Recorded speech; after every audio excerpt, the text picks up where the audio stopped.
যদি কারোর বাড়ি সিটি কেবিলের সেট টপ বক্স থাকে তো এই ভিডিওটি অবশ্যই দেখবেন। এই ভিডিওটি মাত্র 1 মিনিট খরচা করে আপনি আপনার সেট টপ বক্সটি রিচার্জ করে নিতে পারবেন।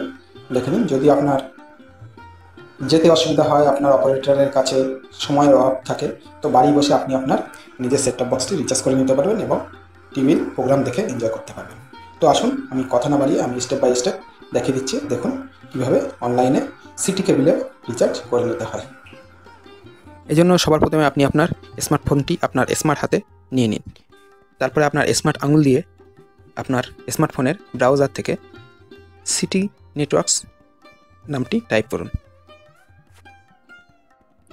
টাইপ করার পরে সার্চে ক্লিক করলে সিটি কেবিলের হোম পেজটি ঠিক এই ধরনের আপনার সামনে চলে আসবে। তো এখান থেকে এবারে কুইক সার্চ বলে যে অপশানটি আছে, এই কুইক সার্চে গিয়ে আপনি ক্লিক করার পরে আঙুল দিয়ে ছোট্ট করে টাচ দেবেন। দেওয়ার সাথে সাথে দেখবেন আপনার একটা বক্স খুলে আসবে। তো আমি আস্তে আস্তে করতে থাকছি, আপনারা দেখতে থাকুন, তাহলে মজা লাগবে আর আপনার সেট টপ বক্সটিও রিচার্জ করে নিতে পারবেন।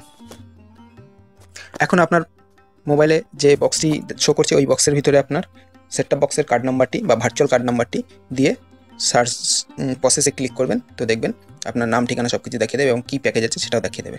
তো আপনি এইভাবে দিতে থাকুন, আমি যেভাবে করছি আস্তে আস্তে আপনিও এগিয়ে যান, আমিও এগোই। আর হ্যাঁ, আমি এখন আর বেশি কথা বলবো না, এখন শুধু কাজটাই করে দেখাচ্ছি। ছোটো করে একটা মিউজিকের সাথে আমি কাজটা করে দেখাচ্ছি কীভাবে অনলাইনে আপনার স্মার্টফোন দিয়ে সিটি কেবিলের রিচার্জ করে নেবেন।